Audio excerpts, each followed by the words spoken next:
সেমাই ছাড়া ঈদ অসম্পূর্ণ বললেই চলে। ক্রেতাদের চাহিদার কথা মাথায় রেখে বাজারে বেড়েছে সরবরাহ। গত বছরের তুলনায় এবার সব ধরনের সেমাইয়ের দাম খুব একটা বাড়েনি। বাজারে খোলা সেমাই বিক্রি হচ্ছে ৮০ টাকা দরে, আর প্যাকেটজাত ২০০ গ্রাম ওজনের বিভিন্ন কোম্পানির সেমাই বিক্রি হচ্ছে ৪৫ থেকে ৫০ টাকায়। না, সেমাইয়ের দাম বাড়ে নাই। চিনি গত ২-১ দিনের তুলনায় একটু বাজার একটু উপরের দিকে। দাম খুব একটা পরিবর্তন হয়েছে বলে মনে হচ্ছে না, প্রায় কাছাকাছি আছে, সামান্য কম বেশি আছে, এটা ওটা নামা তো সাধারণত হয়েই থাকে।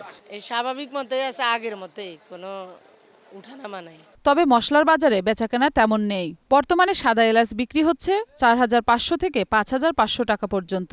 জয়ফল, কাজু বাদাম, পেস্তা বাদাম এগুলোর দাম কিছুটা বেড়েছে। শাহি জিরা বিক্রি হচ্ছে ১০০০ থেকে ১২০০ টাকা পর্যন্ত। নরমাল জিরা বিক্রি হচ্ছে ৫০০ থেকে ৬৫০ টাকা দরে। বেড়েছে হলো কাজু বাদামের দাম, কাঠবাদামের দাম, আর হলো সবচেয়ে বেশি বাড়ছে হলো পেস্তা বাদামের দাম। কিশমিশ দাম বেড়ে গেছে অর্ধেক বেশি, আলু বুকটারও প্রায় অর্ধেক বেশি, যা আগে ছিল আপনার ৪৫০ টাকা আর এখন প্রায় ১২০০-১১০০ টাকার মতো হয়ে গেছে।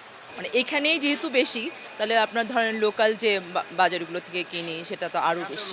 সব ব্যস্ততা আর হিসাব নিকাশের মাঝেই ঈদের প্রস্তুতিতে আনন্দ খুঁজে নিচ্ছেন সাধারণ মানুষ। মৌসুমী মৌ, গ্রিন নিউজ, ঢাকা।